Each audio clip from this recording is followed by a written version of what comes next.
38. Sekarang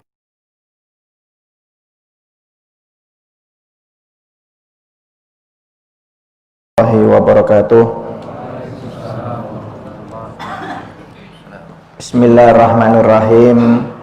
Alhamdulillahirabbil alamin wassalatu wassalamu ala asyrafil anbiya wal mursalin habibina wa syafi'ina wa qurratu ayunina wa maulana Muhammad tibbil qulub badawaiha wa afiyatil abdan wa shifaiha wa nuril absar wa dhiyaiha wa qutil arwa wa gidaiha wa ala alihi wa sahbihi. Subhanaka la ilma lana illa ma 'allamtana innaka antal alimul hakim. Rabbi shrah li sadri wa yassir li amri wa hlul 'uqdatam min lisani yafqahu qawli, amma ba'd.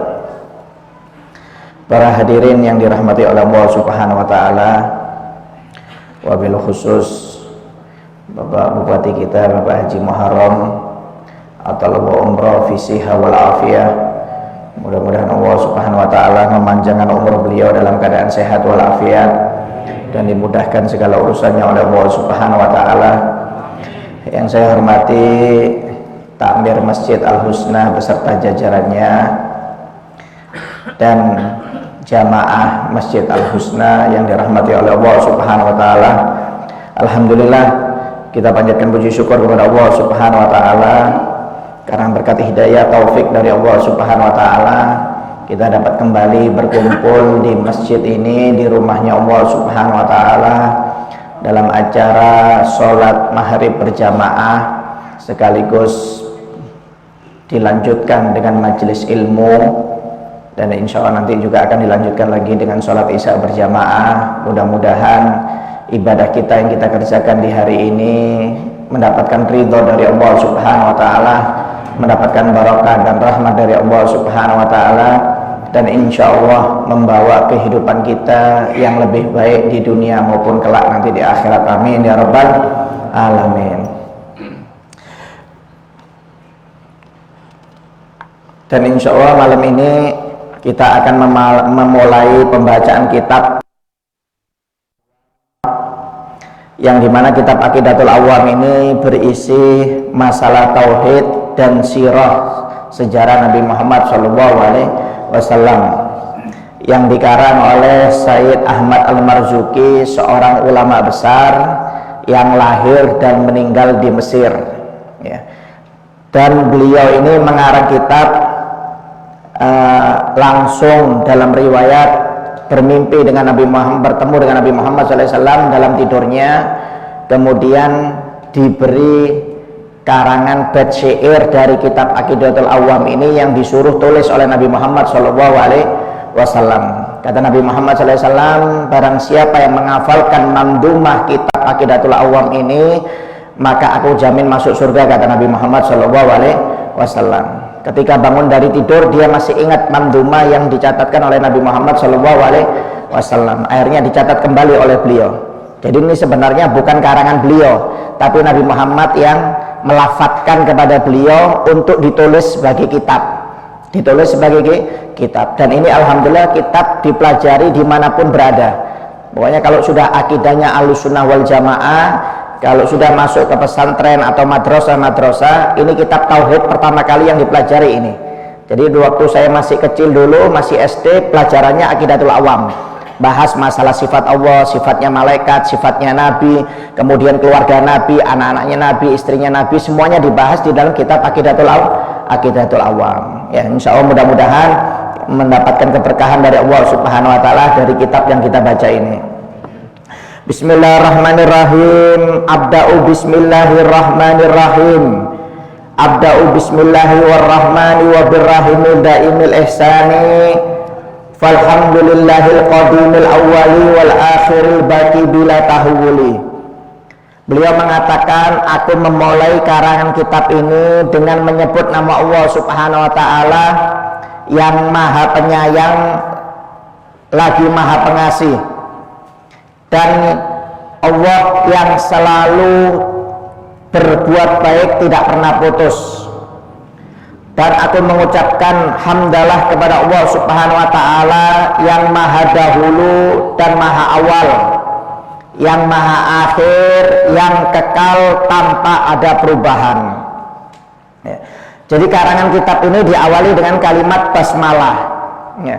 Setiap kitab, insya Allah pasti Anda lihat, pasti karangan pertamanya ada kalimat basmalah. Kenapa? Karena yang pertama mengikuti Al-Quran. Ya. Al-Quran itu selalu ada basmalahnya mulai awal. Mulai juz pertama Al-Fatihah ada basmalah. Ya. Setiap surat dibuka dengan basmalah. Jadi kebanyakan para ulama jika mengarang kitab itu pasti awalannya pasti ada selalu bacaan ada basmalahnya. Ya. Selalu. Ya. Dan yang kedua mengikuti sunnah Nabi Muhammad SAW. Hadis Nabi, kata Nabi Muhammad SAW, kullu amrin dibalin la yubda'u fihi bismillahirrahmanirrahim fahuwa aqta. Kata Nabi Muhammad SAW, barang siapa yang memulai segala sesuatu yang tidak diawali dengan bacaan basmalah, maka perkara tersebut terputus keberkahannya, kata Nabi Muhammad SAW. Jadi para ulama kebanyakan mengawali karangan kitabnya dengan basmalah. Kenapa? Yang pertama mengikuti Al-Quran, yang kedua mengikuti perintah Nabi Muhammad SAW. Ya, jadi kebanyakan pasti akan melihat basmalahnya. Sampai-sampai para ulama mengatakan kalau Anda melihat kitab yang jika di awal karangannya tidak ada basmalahnya, nggak usah dibaca. Kenapa? Karena nggak ada barokahnya itu kitab. Ya, karena ini hadis Nabi. Setiap sesuatu yang penting harus dimulai dengan basmalah, kata Nabi Muhammad. Kalau tidak dimulai dengan basmalah, maka terputus keberkahannya, kata Nabi Muhammad SAW. Jadi para ulama pasti akan mengarang awal kitabnya itu dengan kalimat basmalah. Ya. Di sini dijelaskan tentang lafaz Allah Ar-Rahman dan Ar-Rahim. Apa itu lafaz Allah atau lafzul jalalah? Yang dimaksud lafzul jalalah sini adalah alamun lidzatil al-wajib al-wujud al-ma'bud bihaqqin. Yaitu yang dimaksud dengan lafaz Allah atau lafzul jalalah adalah suatu nama untuk sebuah zat yang wajib adanya disembah dengan benar. Itu namanya Allah Ta'ala. Jadi kalau ditanya apa artinya Allah Ta'ala, Allah Ta'ala adalah suatu zat yang wajib adanya disembah dengan cara yang benar. Itu artinya Allah Ta'ala. Ya. Jadi Allah itu adalah suatu zat, bukan makhluk, ya, bukan seperti kita. Zat itu beda dengan makhluk, ya. Tidak sama sekali. Jadi Allah itu adalah suatu zat yang wajib adanya, yang disembah dengan cara benar. Kemudian Ar-Rahman, apa artinya Ar-Rahman? Ar-Rahman itu adalah Al-Mun'im Bijala'in Ni'am. Yang dimaksudkan Ar-Rahman di sini Maha Pengasih adalah si pemberi nikmat dengan sebesar-besarnya nikmat. Jadi Allah itu suka memberi nikmat yang besar-besar, Pak. Seperti apa? Seperti iman, nikmat Islam, kemudian dikasih akal, dikasih mata, kemudian dikasih pendengaran, dikasih kesehatan. Itu adalah nikmat-nikmat terbesar. Jadi kalau ada orang mendapat nikmat iman, mendapat nikmat Islam, kemudian kesehatan, mata, dikasih akal, dikasih telinga, dikasih pembicaraan, itu karena sifat Allah yang Rahman, ya. Kemudian ada sifat Allah yang Rahim. Apa sifat Allah yang Rahim? Al-Mun'im Bidaqa'in Ni'am, yaitu si pemberi nikmat dengan sekecil-kecilnya nikmat. Bedanya Ar-Rahman dengan Ar-Rahim, kalau Ar-Rahman itu orang dikasih iman, ya. Kalau Ar-Rahim itu imannya ditambah, dia jarang bermaksiat. Jadi kalau ada orang Islam, dia berarti dapat nikmat Ar-Rahman dari Allah Ta'ala. Kalau dia ahli ibadah, berarti ada tambahan sifat Ar-Rahim dari Allah Subhanahu wa Ta'ala.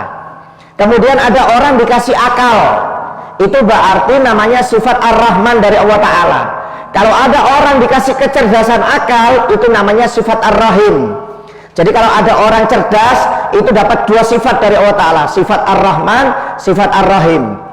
Tapi kalau cuma dikasih akal saja, dia nggak pintar, itu namanya dapat sifat dari Allah Ar-Rahman saja. Beda, Pak, ya.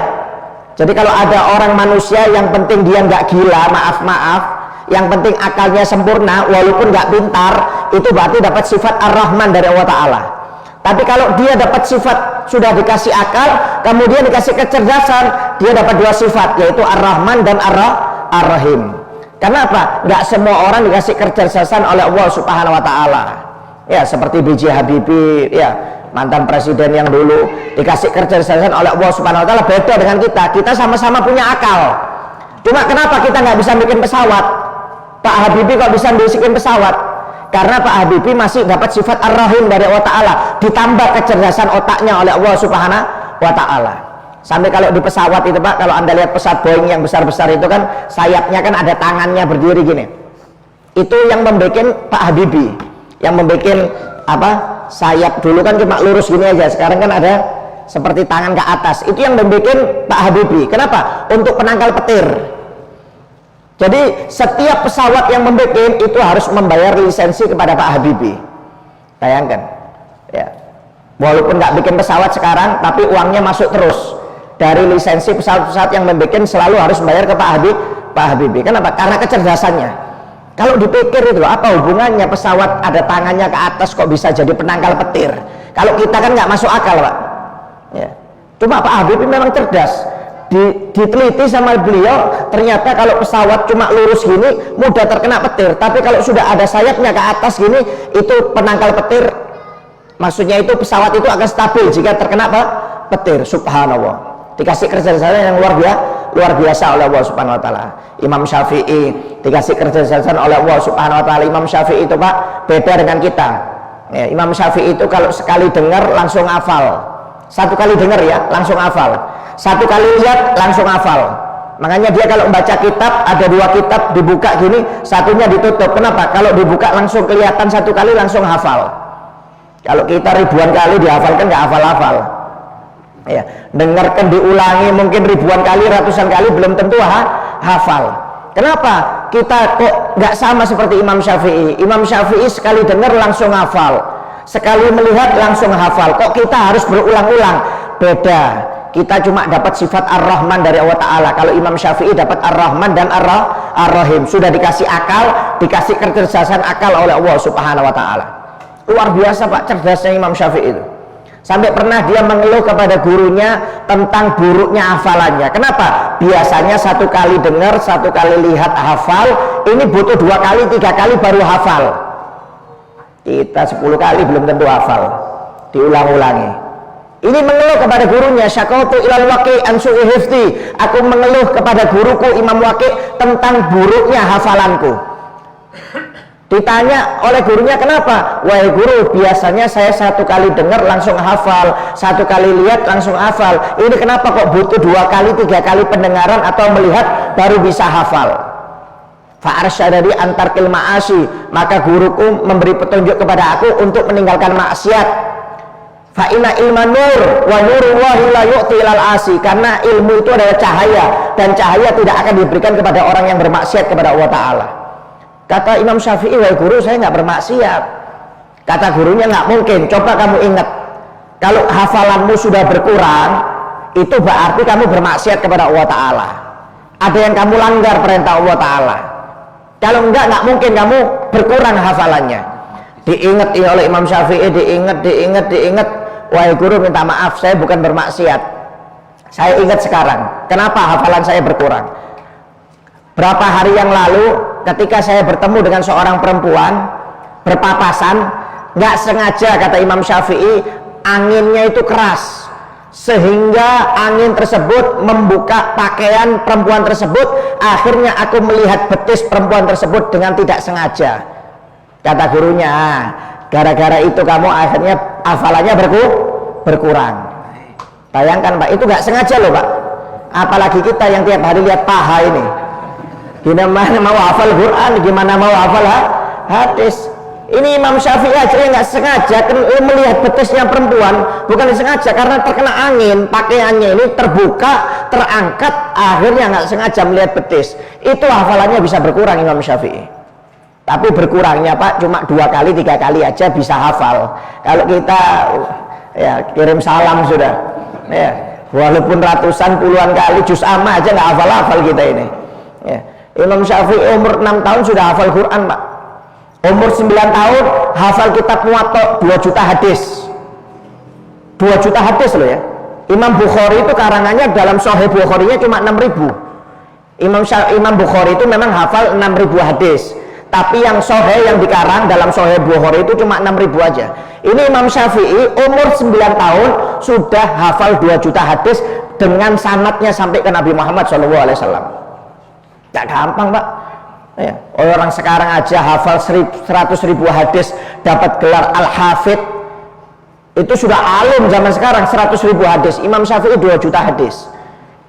Umur 19 tahun sudah jadi ketua mufti, ketuanya para ulama. Padahal mufti pada waktu itu umurnya itu 40, 50, 60, karena ilmunya sudah mumpuni, sudah lama belajar baru jadi mufti. Ini Imam Syafi'i umur 19 tahun sudah jadi mufti, ketuanya para ulama pada zamannya. Kenapa? Dikasih kecerdasan yang luar biasa oleh Allah Subhanahu wa Ta'ala. Ya, sampai-sampai kata gurunya, ketika Imam Syafi'i belajar hadis kepada Imam Malik, Imam Muwatta itu hafal 2 juta hadis, oleh Imam Malik dilihat kecerdasannya, Imam Syafi'i nggak boleh belajar hadis, suruh jadi ulama fikih. Kata Imam Malik, seandainya Imam Syafi'i ini jadi ulama hadis, tidak ada ulama yang terkenal kecuali Imam Syafi'i. Maaf sampai kata para ulama, kalau Imam Syafi'i ini jadi ulama hadis, Imam Bukhari itu pun kalah dengan Imam Syafi'i. Cuma oleh gurunya nggak boleh, suruh belajar fikih. Kenapa? Fikih ini lebih luas pembahasannya, lebih bermanfaat untuk umat. Sampai Imam Bukhari saja Pak dengan Imam Muslim itu ikut madhabnya Syafi'i. Kenapa? Ilmunya nggak mumpun seperti Imam Syafi'i. Jadi Imam Bukhari dan Imam Muslim itu pun bermadhab Syafi'i.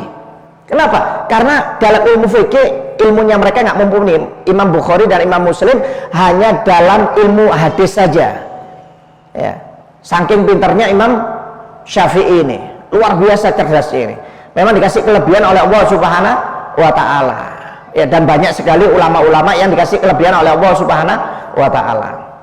Ya, jadi kalau ada orang dikasih kelebihan oleh Allah Subhanahu wa Ta'ala, itu berarti ada sifat Ar-Rahman dan Ar-Rahimnya. Kita semuanya dikasih rezeki oleh Allah Ta'ala, berarti kita ini dapat sifat Ar-Rahman dari Allah Ta'ala. Cuma kalau ada orang yang kaya raya, itu berarti dapat 2, sifat Ar-Rahim dan Ar-Rahman. Ya, dikasih kelebihan rezeki yang luar biasa oleh Allah Subhanahu wa Ta'ala. Jadi kalau kita semuanya dapat rezeki Pak, walaupun banyak sedikit, itu sifat Ar-Rahman. Tapi kalau ada orang yang dikasih kelebihan lebih, itu dapat 2, sifat Ar-Rahman dan Ar-Rahim, dikasih kelebihan oleh Allah Subhanahu wa Ta'ala. Ya, Korun dikasih kelebihan oleh Allah Ta'ala, hartanya luar biasa, menjadi orang terkaya di dunia. Tidak ada yang bisa mengalahkan kekayaannya Korun. Ya, jangankan Korun Pak, yang punya Manchester City itu Syekh Mansur, uangnya 4.000 triliun, bukan 4.000 miliar loh, 4.000 triliun. Bisa Anda bayangkan ini? Mungkin masjid ini nggak cukup naruh uangnya 4.000 triliun ini, Al-Husna ini. Ya, kalau dibelikan kerupuk mungkin tertutup satu kota Bro ini dengan kerupuk ini. 4.000 triliun, bisa Anda bayangkan? Bukan 4.000 miliar loh, 4.000 triliun Pak, kekayaannya Syekh Mansur itu. Loh, kalau dipikir-pikir, ini walaupun nggak kerja, foya-foya aja, 7 turunan belum tentu habis ini uangnya. 4.000 triliun, bayangkan. Tapi itu dengan hartanya Korun belum apa-apanya, itu belum 0,0000 sekian hartanya Korun. Saking kayanya Korun. Kenapa kita dikasih pas-pasan? Yang penting ada rezeki, nggak apa-apa, itu sifat Ar-Rahman dari Allah Ta'ala, nggak usah bingung. Ya. Tapi kalau dikasih, ada orang yang dikasih kelebihan oleh Allah Subhanahu wa Ta'ala, itu berarti ada sifat Ar-Rahman dan Ar-Rahim dari Allah Subhanahu wa Ta'ala. Nggak usah bingung, daripada nggak dapat dua-duanya, ya, mending salah satu, nggak apa-apa, disyukuri. Ya, karena tujuan kita ini bukan dunia, tujuan kita ini nanti akhiratnya Allah Subhanahu wa Ta'ala. Ya, jadi itu bedanya sifat Ar-Rahman dengan Ar-Rahim. Kalau Ar-Rahman ini yang intinya yang besar-besar nikmatnya. Ya, dan kalau Ar-Rahim itu berupa tambahan-tambahan, dikasih kelebihan kesehatan oleh Allah Ta'ala, ya, kemudian dikasih kelebihan rezeki, dikasih kelebihan kecerdasan akal, dikasih kelebihan pendengarannya, dikasih kelebihan matanya tajam. Itu adalah sifat Ar-Rahim dari Allah Subhanahu wa Ta'ala. Tapi intinya kita semuanya pasti dapat sifat Ar-Rahman dari Allah Subhanahu wa Ta'ala. Ya. Jadi setiap para ulama jika mengarang kitabnya itu selalu memulai dengan bacaan basmalah. Sampai para ulama membahas hukum-hukum basmalah. Di antaranya ada yang mengatakan wajib membaca basmalah. Seperti siapa? Imam Syafi'i, yaitu di dalam sholat. Kalau dalam sholat Imam Syafi'i wajib membaca basmalah ketika membaca Al-Fatihah. Ya, itu dalam madhab Syafi'i. Tapi kalau di dalam madhab yang lain itu disunahkan, bukan diwajibkan. Disunahkan untuk baca Fatihah. Ada yang disunahkan keras, ada yang disunahkan bacanya dipelankan. Seperti Imam Ahmad yang di Mekah, di Madinah itu sunnahnya dipelankan, tidak dikeraskan. Tapi kalau Imam Syafi'i wajib dibaca, tapi terserah mau dikeraskan mau dipelankan boleh. Tapi kalau Imam Syafi'i hukumnya wajib dalam madhab Syafi'i. Jadi wajib membaca basmalah kapan? Di dalam sholat, yaitu di dalam madhabnya Imam Syafi'i. Kemudian baca basmalah sunnah, hukumnya kapan? Yaitu seperti mau makan, itu sunnah baca basmalah. Kemudian mau minum, disunahkan untuk basmalah. Mau ngarang kitab, disunahkan basmalah. Mau wudhu, disunahkan baca basmalah. Mau keluar rumah, disunahkan baca basmalah. Mau kumpul suami istri, disunahkan baca basmalah. Ya. Kemudian mau masuk masjid, disunahkan baca basmalah. Mau naik kendaraan, disunahkan untuk baca basmalah. Jadi basmalah ini disunahkan untuk perkara-perkara yang penting, kata Nabi Muhammad SAW. Ya, dalam hadis Rasulullah SAW bersabda, sesungguhnya Allah memberi kalimat ini kekuasaan yang tidak dimiliki kalimat lainnya, kata Nabi Muhammad SAW. Dengan bismillah bersuci akan sempurna. Dengan bismillah sembelihan akan menjadi halal, setan akan tersingkir, anak-anak akan terjaga makanan dan minumannya. Dan kata Nabi Muhammad, seandainya ucapan basmalah ini dibaca dengan ketulusan hati, ikhlas karena Allah Ta'ala, niscaya dia akan bisa berjalan di atas laut, dan laut itu tidak akan bisa menenggelamkan. Jika dia berada di kobaran api, api itu tidak akan terbakar. Jika tersentuh dengan ular, maka ular itu tidak akan bisa membunuh orang tersebut, kata Nabi Muhammad SAW. Dan ini memang banyak dibuktikan, Pak. Ya. Contohnya Nabi Ibrahim. Nabi Ibrahim itu ketika dibakar oleh Raja Namrud, ya, berhari-hari, itu putri Raja Namrud ingin tahu Nabi Ibrahim ini sudah meninggal apa belum. Didekati itu kobaran api oleh putri Raja Namrud. Ketika dilihat ternyata Nabi Ibrahim masih hidup di dalam kobaran api yang sudah berhari-hari tersebut. Akhirnya berteriak itu putri Namrud, wahai Ibrahim, kenapa engkau tidak terbakar dengan api? Kata Nabi Ibrahim, orang yang terbiasa melafadzkan lafadz basmalah tidak akan bisa terbakar dengan api. Kata perempuan tersebut, bolehkah aku mencoba kalimat tersebut? Boleh, tapi dengan syarat kamu harus mengucapkan 2 kalimat syahadat terlebih dahulu. Akhirnya mengucapkan 2 kalimat syahadat putrinya Raja Namrud tersebut. Setelah mengucapkan 2 kalimat syahadat, sebelum masuk ke dalam api disuruh baca basmalah oleh Nabi Ibrahim. Subhanallah, putrinya Raja Namrud itu baca basmalah, masuk ke dalam apinya Nabi Ibrahim alaihissalam. Ngobrol di dalam api tersebut, Pak. Bayangkan, tapi jangan dites loh ya. Nanti ada rumah terbakar baca bismillahirrahmanirrahim. Ya, jadi ayam panggang Anda nanti. Ya. Setelah ngobrol, keluar itu putri berbicara kepada ayahnya itu, Raja Namrud, menceritakan tentang kesungguhan Nabi Ibrahim alaihissalam. Wahai ayah, ternyata benar agama yang dibawa oleh Ibrahim. Lebih baik kita beriman kepada Ibrahim. Bahwasanya wahai ayah, sekarang aku sudah beriman kepada Ibrahim, Tuhannya Ibrahim. Wah, marah Raja Namrudnya. Diperintahkan untuk meninggalkan agamanya Nabi Ibrahim. Tetap putrinya nggak mau. Akhirnya disiksa oleh Raja Namrud. Bahkan sampai dibunuh. Ketika mau dibunuh oleh Raja Namrud, Allah Subhanahu wa Ta'ala dalam riwayat memerintahkan malaikat Jibril untuk menyelamatkan putri Raja Namrud tersebut. Akhirnya setelah diselamatkan oleh Allah Ta'ala, beberapa tahun kemudian dikawinkan dengan anaknya Nabi Ibrahim alaihissalam, itu putri Raja Namrud. Masuk Islam putrinya Raja Namrud. Ya, kenapa? Karena melihat keluar biasaan dari bacaan basmalah yang dibaca oleh Nabi Ibrahim alaihissalam. Kata Nabi Muhammad, barang siapa yang membaca basmalah tidak akan terbakar dengan api. Barang siapa yang membaca basmalah dengan ikhlas karena Allah Ta'ala, laut itu tidak akan bisa menenggelamkan orang tersebut. Ya, sampai pernah dikisahkan ada seorang ulama besar. Ya, dia menjelaskan di dalam satu kitab, Sayyidina Ali bin Abi Thalib itu pernah menjelaskan bahwasanya kalimat basmalah ini agungnya luar biasa. Ya. Seandainya kata Sayyidina Ali, aku disuruh menafsiri titik dalam huruf ba dari kalimat basmalah ya. Basmalah itu kan kalimat pertamanya kan huruf ba.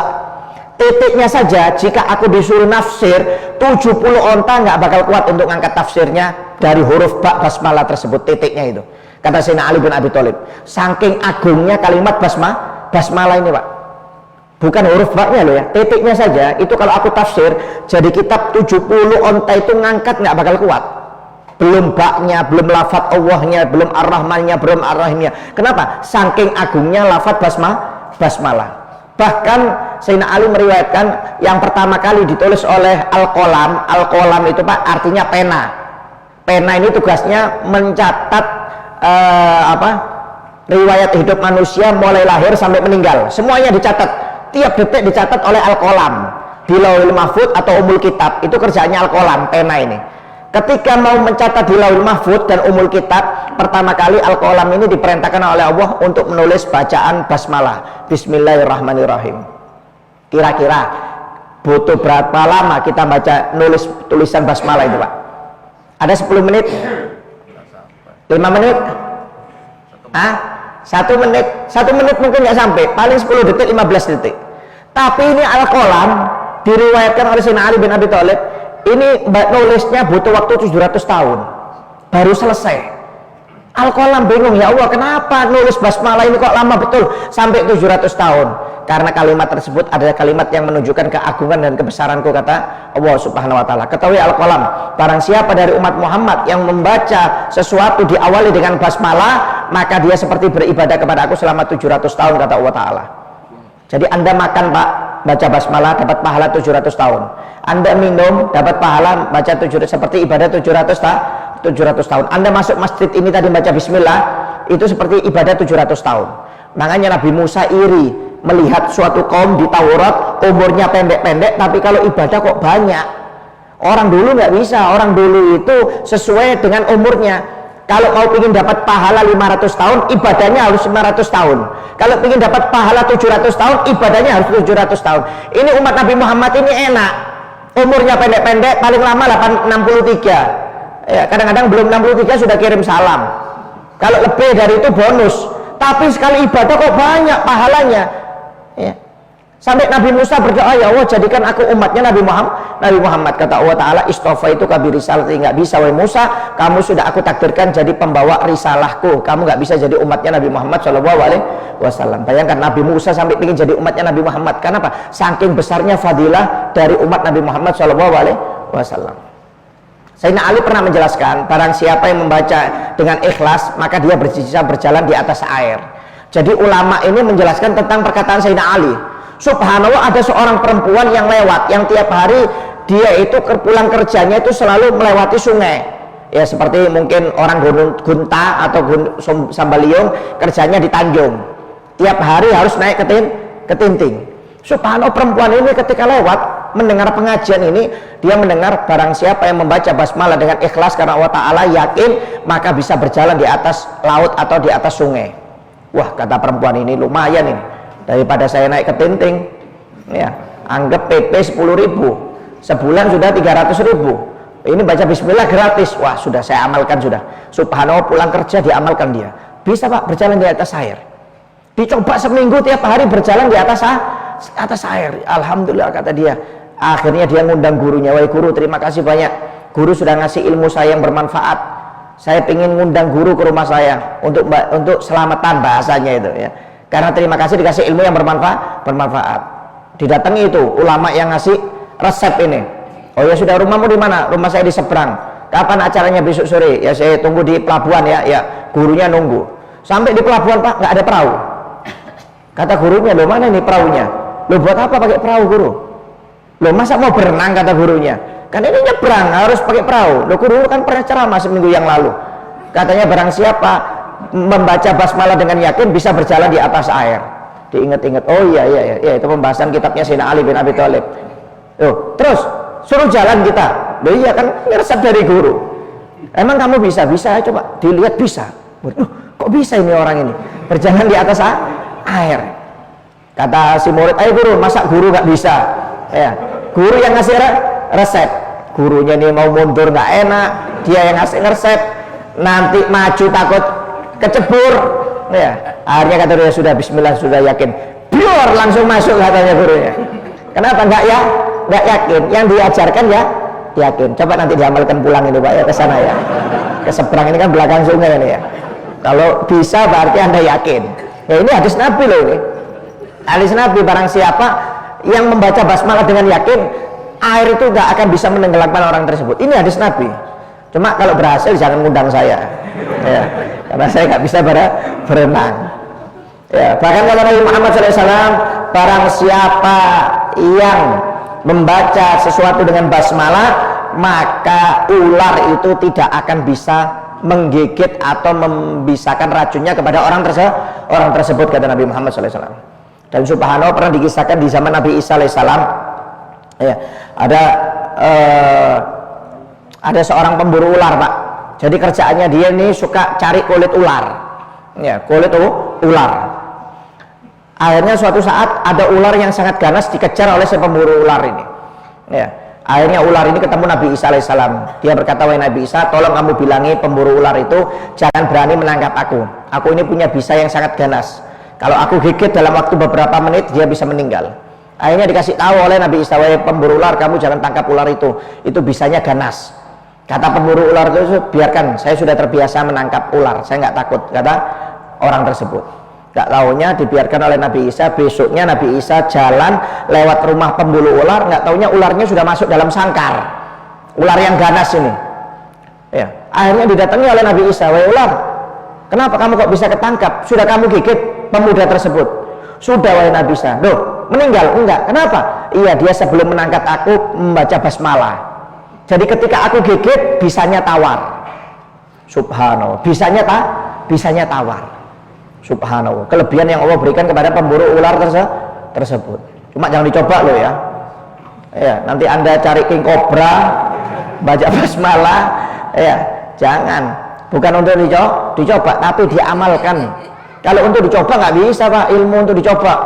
Ya, mentang-mentang basmalah ini mempan kemudian kita main asal main, nggak bisa dicoba, tapi harus diamalkan. Sampai kata Nabi Muhammad, barang siapa yang memakan dan meminum sesuatu diawali dengan basmalah, maka dia terjaga dari makanan dan minuman tersebut.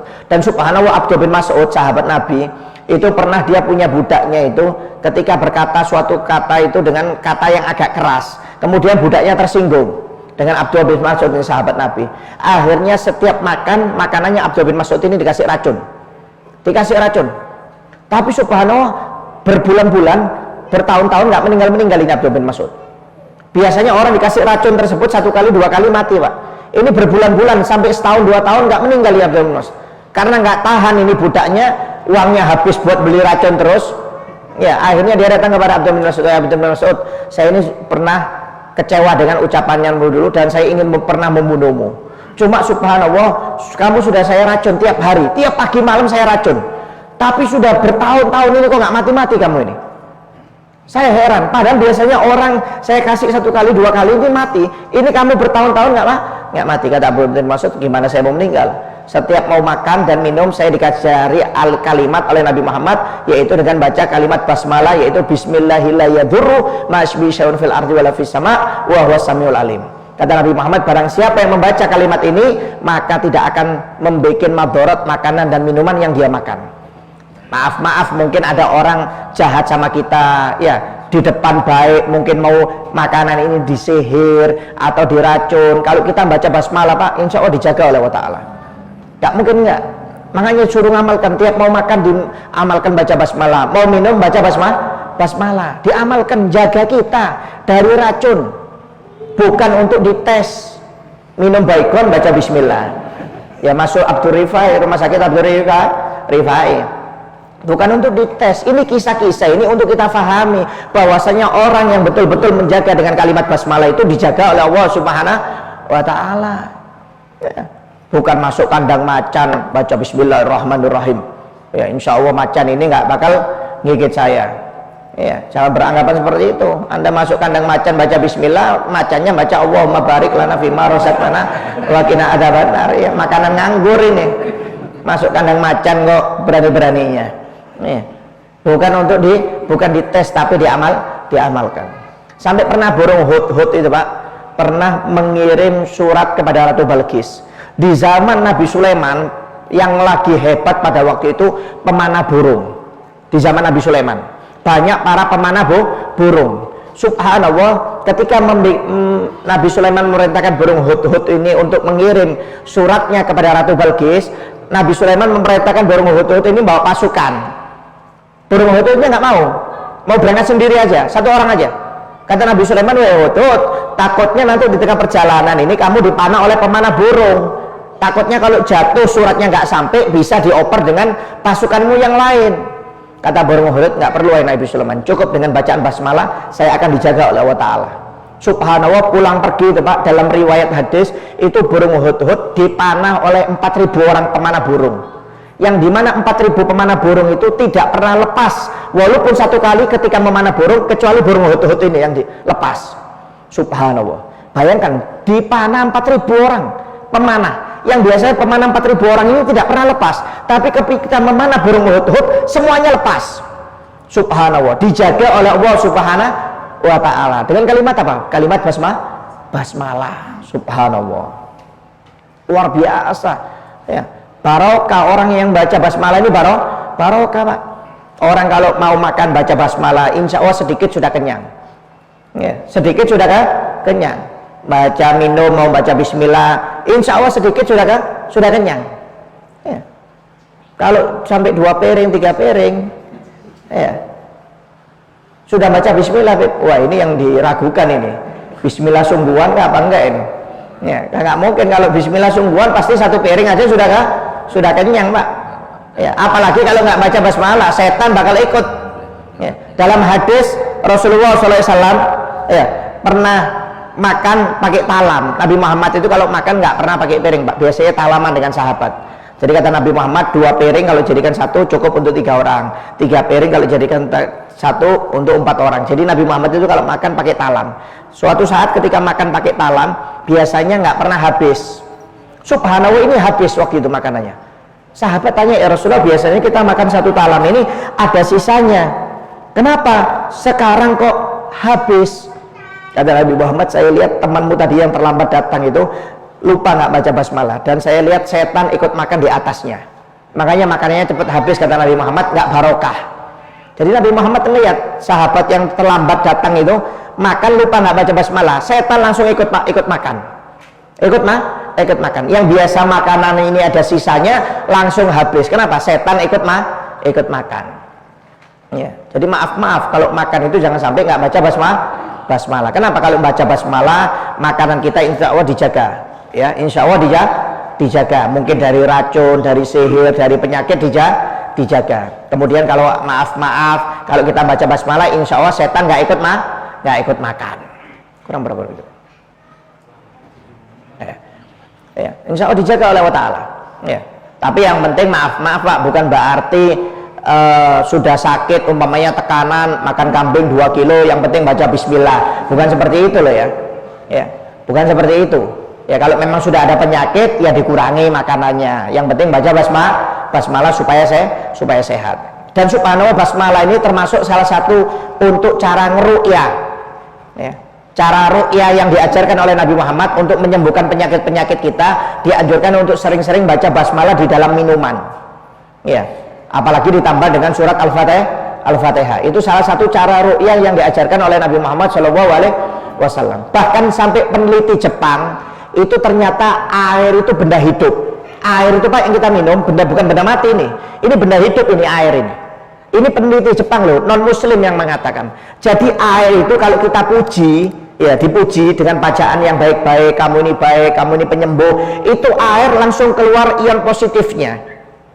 Tapi kalau air itu kita hina, kamu ini kurang ajar, nggak manfaat ya, jelek kamu itu air langsung keluar ion negatif. Ion negatif kalau kita minum bikin penyakit, tapi kalau ion positif kalau kita minum bikin sehat. Ini peneliti Jepang Pak, itu belum dibacakan dzikir loh ya. Air saja kalau dipuji itu sudah ion positifnya keluar, apalagi kalau dibacakan dzikir. Dzikir. Makanya dianjurkan setiap mau minum baca basmalah, mau makan baca basmalah. Kenapa? Akan keluar ion positif, sehingga kalau kita minum bikin obat untuk tubuh kita, bikin sehat. Luar biasa, subhanallah. Resep dari Nabi Muhammad SAW. Sampai pernah Raja Romawi pernah dikisahkan pernah kirim surat kepada Sayyidina Umar bin Khattab.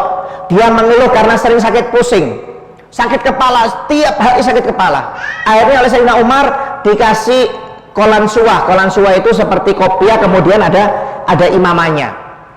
Subhanallah, Raja Romawi ini Pak, setiap pakai kolan suah hilang penyakitnya. Tapi kalau dibuka sakit lagi. Ini kiriman dari Sayyidina Umar bin Khattab. Akhirnya dipakai. Nanti mau tidur mau dibuka sakit lagi. Akhirnya bingung dia. Setelah berhari-hari tiap dibuka sakit.